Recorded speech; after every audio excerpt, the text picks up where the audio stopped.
কোম্পানির ওই সিনিয়রকে কখনো কোনোদিনও কষ্ট দিয়েন না, ভুলা যায় না যে আপনারা কাজ শেখাইছে। কারণ ভাই, এই কর্পোরেট বা প্রাইভেটের মতো এই স্বার্থপর ওয়ার্ল্ডে আপনি প্রচুর মানুষ পাইবেন যে আপনাকে ভালোবাসে হায়ার করবে, যে আপনার ভালো বন্ধু হবে, ভালো কলিগ হবে।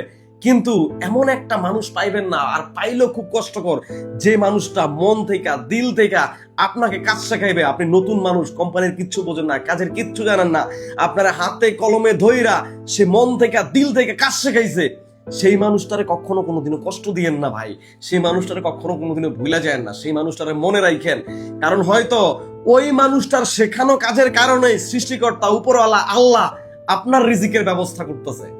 যে মানুষটার শেখানো কাজে আপনার রিজিকের ব্যবস্থা হচ্ছে, সেই মানুষটারে কখনো ভুলা যায় না, সেই মানুষটারে স্মরণ করেন, তার সাথে ফোনে কথা বলেন, তার সাথে ভালো সম্পর্ক রাখেন ভাই। কারণ এরকম মানুষ আপনি পৃথিবীতে খুব বেশি একটা পাবেন না ভাই।